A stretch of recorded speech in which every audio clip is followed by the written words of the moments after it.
The irregular perfect tense is pretty simple as well. You start again from the infinitive and then create the past participle here. So, as you can see, I've already added the GE, but it's irregular, so it takes a different ending. And the ending almost always is en. So, fahren, which means to drive or to ride, gefahren.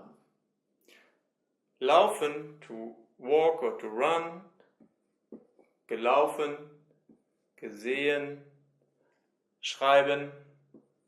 I add the en, but I have to change a few more things. Wait a moment. So I can recognize the irregular perfect tense by the ending en. There's only 11, 12 exceptions, which will be taken care of in another video. So, as you know from the preteritum, the irregular preteritum form, we have to change the stem vowel every once in a while. So let's take a look. You're lucky, fahren remains identical, so I don't bother to eliminate and write a new one. It's fahren, fuhr, gefahren. Laufen as well remains identical, which is lovely. Sehen also, but schreiben. Schreiben changes to schrieb, geschrieben. So the EI changes into IE. And to be honest, this is almost always the case. EI changes almost always to IE or I, nothing else. So, also there are irregular perfect forms for separable verbs. I've taken to inscribe or immatriculate, einschreiben, eingeschrieben. And exactly like in the regular tense, regular form of the perfect, you put the GE between the ein and the stem. The same with beschreiben, to describe.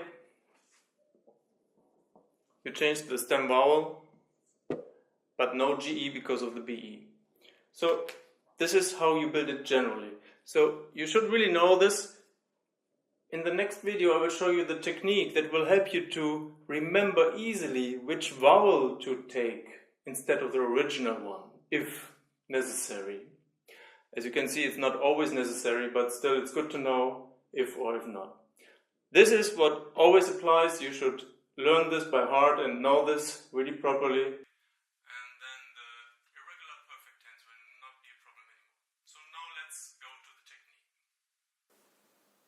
Now let me show you that beautiful technique that will help you to easily remember which vowel to use in the irregular forms of the preteritum and the perfect tense. 3 examples here. I've left out the vowels. I will show you how to deal with them by these 3 examples. Take a look here. Er gibt dem Affen einen Apfel. He gives the ape an apple. It even works with the English version, so I've written down the translation for you once. You see, I've marked Affen. I've marked the A and the E of the word Affen, as well as ape, the A and the E here, as well as an apple. In this sentence we have 2 clues on which vowel to use for each form. This is not always the case, as you will see later on. So the first A is the letter, the vowel you need for the preteritum. And you've connected geben to the monkey.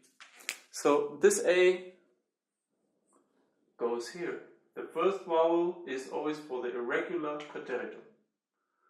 Then we have the E, the second vowel, that obviously goes to the past participle. So voila, I have my form. The rest you see here is just mere grammar that we've talked about a minute ago. So let's continue. Er bleibt in Indien. He remains or he stays in India. So I see the first vowel is an I. I just put an I here. But like this, it would sound blip, and it's not the correct form.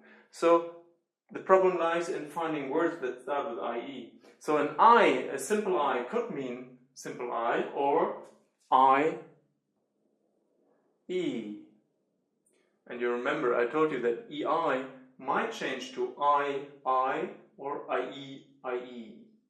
Yeah, this always applies. Then in the end, in the German version, in the German keyword, you have an IE, so that helps a lot. But in the English version, you would have only an I, so, but as the change here was already IE, it stays here as well. Last example, fährt in die USA, he drives to the US, which is pretty impossible from Germany, but just imagine him having a, whatever, amphibian car driving to the US over the channel. You see the U comes here, and the second one for the perfect, back to A. And this is how you beautifully remember the new vowels of the both forms.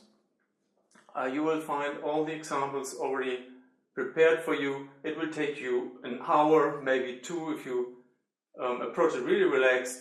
You will never have any more trouble with the irregular verbs again. There's also there is a certain group of words that mix certain things that we will take a look at now.